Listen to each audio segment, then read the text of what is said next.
নমস্কাৰ এই মুহূৰ্তত জনাইছো অংগনবাদী কৰ্মী সহায়িকাৰ লগতে অৰুণোদয় আঁচনি আৰু ৰেচন কাৰ্ডৰ হিতাধিকাৰীৰ বাবে আহি গৈছে কেইবাটাও গুৰুত্বপূৰ্ণ খবৰ। এই মুহূৰ্তত জনাইছো আমাৰ প্ৰথম নম্বৰ খবৰটোলৈ।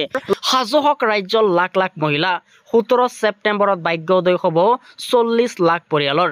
এই মুহূৰ্তত জনাইছো ৰাজ্যবাসীৰ বাবে এক ডাঙৰ খবৰ। সাজু হওক ৰাজ্যৰ লাখ লাখ মহিলা। ছেপ্টেম্বৰ মাহৰ 17 তাৰিখে ভাগ্যোদয় হ'ব মহিলাসকলৰ। আহি গৈছে অৰুণোদয় আঁচনি 3.0। এতিয়াৰ পৰা 1250 টকা নহয়, লগত পাব ৰন্ধন গেছৰ টকা। ৰন্ধন গেছৰ ৰাজসাহায্য প্ৰদানৰ বাবে প্ৰমাণ পত্ৰ ঘৰে ঘৰে দিবলৈ যাব চৰকাৰী লোক। আৰু অৰুণোদয় আঁচনিত সাঙুৰি লোৱা হ'ব 40 লাখ হিতাধিকাৰীক। ছেপ্টেম্বৰ মাহত 17 তাৰিখে আনুষ্ঠানিকভাৱে মুকলি কৰা হ'ব অৰুণোদয় 3.0 আৰু 40 লাখ পৰিয়ালে লাভ কৰিব এই সুবিধা।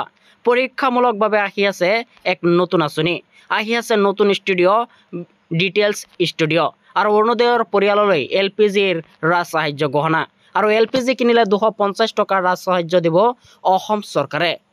ইফালে 40 লাখ পৰিয়ালক সামৰি লোৱা এয়া হৈছে অসমৰ প্ৰথমখন আঁচনি। অৰুণোদয়ৰ 1 আৰু 2 কৰা হ'ব তন্নতন্নকৈ পৰীক্ষা। অৰুণোদয়ৰ 3.0ক লৈ মুখ্যমন্ত্ৰীৰ এইবাৰ বৃহৎ গহনা। 70 লাখ ৰেচন কাৰ্ডৰ গৰাকীলৈ আহি গৈছে এক ডাঙৰ খবৰ। 1 অক্টোবৰৰ পৰা নতুন পদ্ধতিৰে লাভ কৰিব এতিয়াৰ পৰা ৰেচন। এই মুহূৰ্তত জনাইছো ৰাজ্যবাসীৰ বাবে এক ডাঙৰ খবৰ। 70 লাখ ৰেচন কাৰ্ডৰ গৰাকীলৈ আহি গৈছে এক ডাঙৰ খবৰ। 1 অক্টোবৰৰ পৰা নতুন পদ্ধতিৰে ল'ব লাগিব ৰেচনৰ চাউল। ফলত 2.45 লাখ হিতাধিকাৰী হ'ব উপকৃত। নিমখ, মচুৰি দাইল আৰু চেনিত দিয়া হ'ব ৰাজসাহায্য। 1 অক্টোবৰৰ পৰা দিয়া হ'ব ৰাজসাহায্যযুক্ত নিমখ, মচুৰি দাইল আৰু চেনি।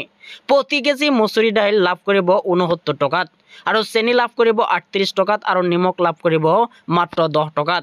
আৰু 1 অক্টোবৰৰ পৰা 10খন জিলাত আৰু 1 নৱেম্বৰৰ পৰা 25খন জিলাত এই আঁচনি কাৰ্যকৰী কৰা হ'ব। খাদ্য, ৰাজহুৱা বিতৰণ আৰু গ্ৰাহক পৰিক্ৰমা বিভাগৰ মন্ত্ৰী কৌশিক ৰায়ৰ এক ডাঙৰ গহনা। 70 লাখ ৰেচন কাৰ্ডৰ গৰাকীলৈ আহিছে ভাল খবৰ।